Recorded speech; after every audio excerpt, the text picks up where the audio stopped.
มือป่วนมา3 ปักปีนั่นมีเมาหนุ่มรอดเลี้ยวก้อนหนึ่งน้ำเจอมันดีหนาอาซักมันก็มี30เย้าตั้งอำไป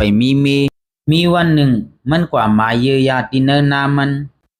นไหนก็จังไรเก็บไรหอยหางลีตัวหนึ่งมันก็จมซื่อๆสิเอามาเลี้ยงไว้ติเนอร์อ่างน้ำมันข้าวยามก็ป่นกว่า3 ปีเย้าจงมีวันหนึ่งมันเหตุการณ์ติเนอร์สวนสิปอกมาเฮินมาหัน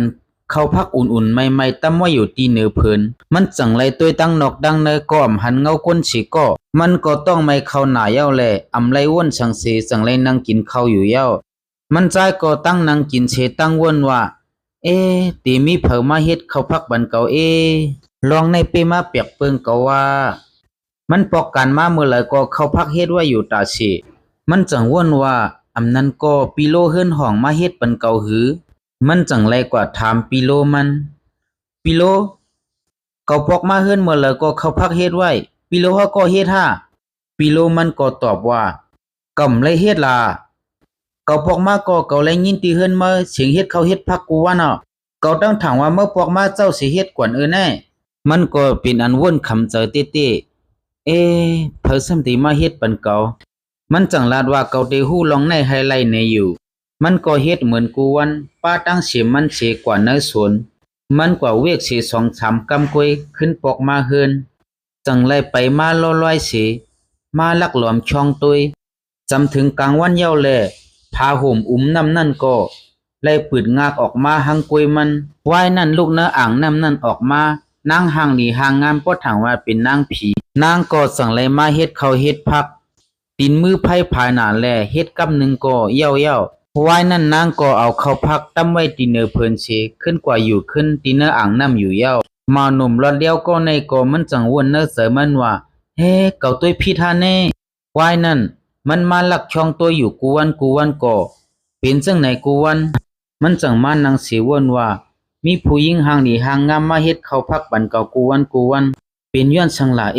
ก็ว่าเก่าเตยินโจมมันเตถามตุ้ยให้พ่อฮู้ลองฮู้ตังมันเมื่อในกลางวันนางก็ตึกเฮ็ดเข้าเฮ็ดพักอยู่มันใจก็สั่งไลอีพักดูเสกึ่งกลางพุดหลงเข้ามาจังไลมาวักเอาขอบมือนางจังไลเอามันนางกว่าขังไว้ในห้องนอนกำนั้น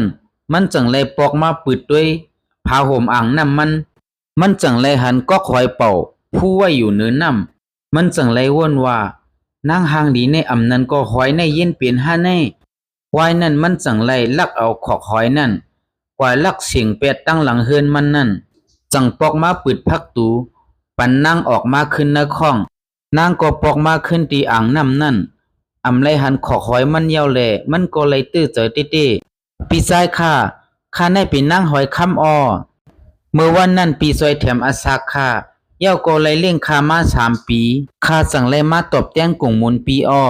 มันใจไหลยินเย้ามันจังลาดว่าพอเป็นจึงนั้นก็เฮามาเป็นผู้มีกันนะวายนั่นสังขารในก็จังไลเป็นผู้เป็นมีกันกว่าอยู่เย้าวายนั่นขาก็ฮักกันนะจังไลมีมาลูกชายลูกหญิง2ก็จัดปานเขาก็มีตั้งชื่อเสอพะหันก็สำบ่ข่อยตั้งมันตั้งเมืองอยู่เย้าพี่น้องเฮาเขาถ่อมอาปุ่มเย้าก้นก็อันจอยเต็กไล่เต็กเชปันข้าก็ตีย้อนสู้ปันว่าหากพี่น้องเฮาเขากำดีเหมือนใจก้นผ่านในนั่งหอยคำในสิกรรมต้องไปทบกันในวิดีโอโหมอคณะกูก็มาสงค่า